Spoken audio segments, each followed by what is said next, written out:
Magandang araw, mga batang historyador.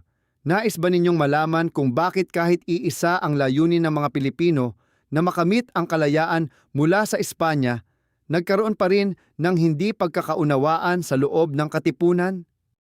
Paano kaya nahati ang samahan ni na Andres Bonifacio? At ano nga ba ang nangyari sa sikat na kumbensyon ng Tejeros? Alamin natin ang mahahalagang pangyayaring ito sa ating aralin ngayon.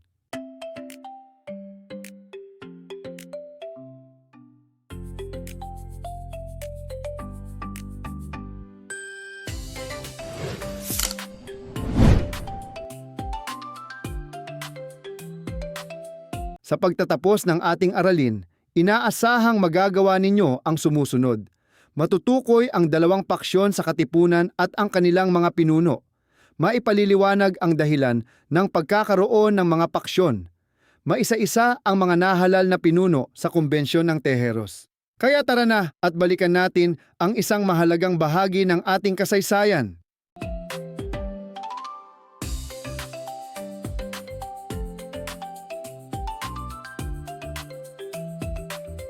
Bago tayo magpatuloy, balikan muna natin ang ilang pangyayaring nagbigay daan sa himagsikang Pilipino. Una, nagtipon-tipon ang mga opisyal ng katipunan sa Puhgad, Lahwin. Sunod, malakas na ipinahayag ng mga katipunero ang kanilang hangaring makamit ang kalayaan. Pagkatapos, hinikayat ni Andres Bonifacio ang marami pang Pilipino na sumali sa himagsikan. At sa mga sumunod na labanan, nagtagumpay ang mga puwersa ni Emilio Aguinaldo sa ilang bahagi ng Cavite. Ang mga pangyayaring ito ang naging simula ng isang malaking pakikibaka para sa kalayaan. Bago natin talakayin ang paksa, alamin muna natin ang kahulugan ng ilang mahahalagang salita. Kumbensyon. Ito ay isang pagtitipon o pagpupulong ng mga tao upang pag-usapan ang mahahalagang bagay. Hidwaan. Ito ay alitan o hindi pagkakaunawaan ng mga tao. Alituntunin.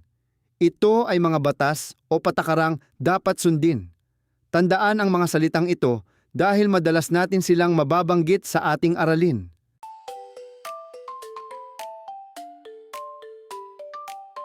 Bagamat iisa ang layunin ng mga Pilipino na makamit ang kalayaan mula sa mga Espanyol, hindi na iwasan ang pagkakaroon ng mga hindi pagkakaunawaan sa loob ng katipunan. Dahil dito, nahati ang katipunan sa dalawang paksyon o grupo. Magdiwang. Pinamumunuan ito ni Mariano Alvarez. Magdalo. Pinamumunuan naman ito ni Baldomero Aguinaldo.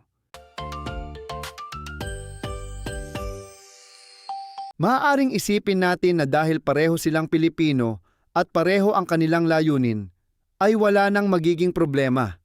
Ngunit sa tunay na buhay, kahit sa isang pamilya o sa loob ng isang klase, nagkakaroon pa rin ng pagkakaiba ng opinyon. Ganito rin ang nangyari sa mga revolusyonaryo noon. Nagkaroon sila ng hidwaan kung paano dapat pamahalaan ang himagsikan.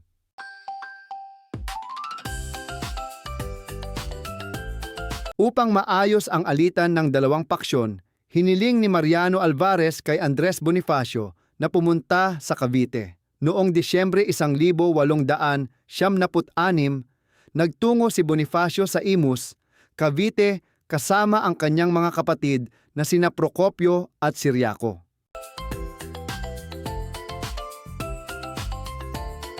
Subalit hindi naging maganda ang pagtanggap ng ilang taga-Cavite sa kanya.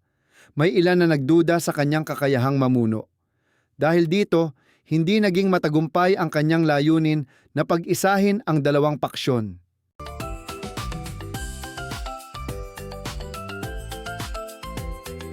Ngunit hindi dito nagtapos ang mga pangyayari. Upang maresolba ang kanilang mga hindi pagkakaunawaan, nagsagawa sila ng isang mahalagang pagpupulong na kilala sa kasaysayan bilang Kumbensyon ng Tejeros.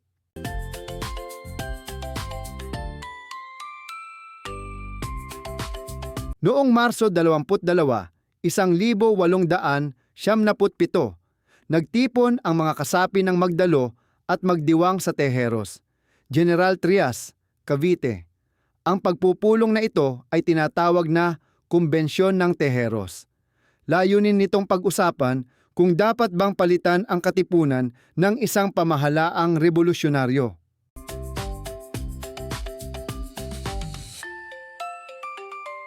Ang mga kasapi ng Magdalo ay naniniwalang panahon na upang magkaroon ng bagong pamahalaan. Samantala, ang Magdiwang naman ay naniniwalang sapat pa ang katipunan bilang pamahalaang revolusyonaryo.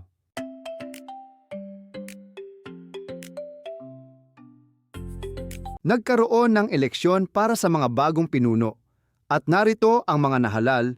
Si Emilio Aguinaldo ang nahalal bilang Pangulo, si Mariano Trias bilang Pangalawang Pangulo, si Artemio Ricarte bilang Kapitan General, si Emiliano Riego de Dios bilang Direktor ng Labanan, at si Andres Bonifacio bilang Direktor ng Interior.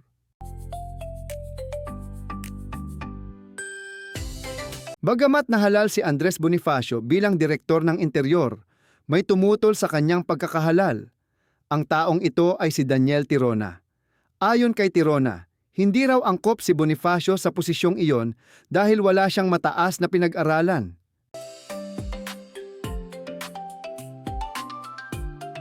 Nasaktan at hindi nagustuhan ni Bonifacio ang kawalan ng paggalang sa kanya.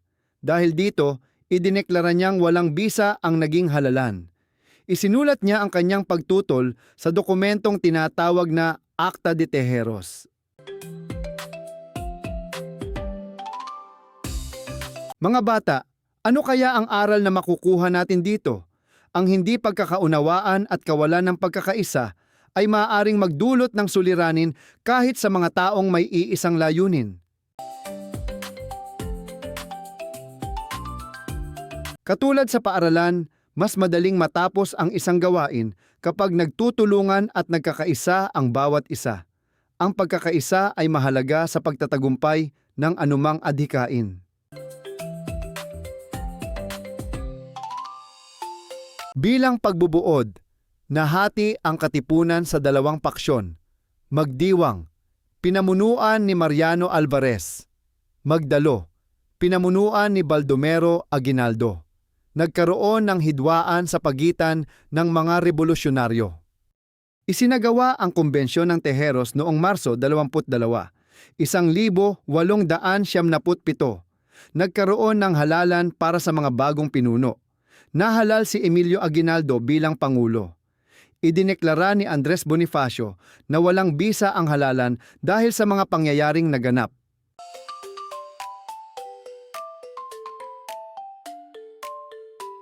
Bago tayo magtapos, narito ang isang tanong para sa inyo.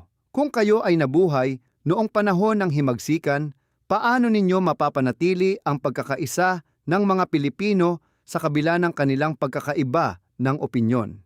Isulat ang inyong sagot sa comment section o sa inyong kwaderno at pag-isipan kung gaano kahalaga ang pagkakaisa sa ating bansa.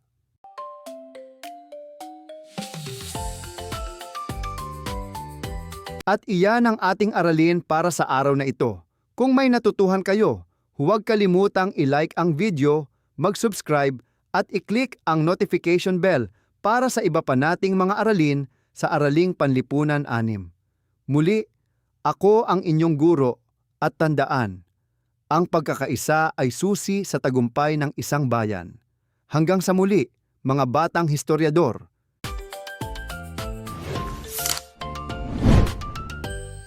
Ngayong natutuhan na natin ang tungkol sa mga paksyon sa katipunan at sa Kumbensyon ng Tejeros, subukan naman nating palalimin ang ating pag-unawa sa pamamagitan ng mga gawaing inihanda para sa inyo.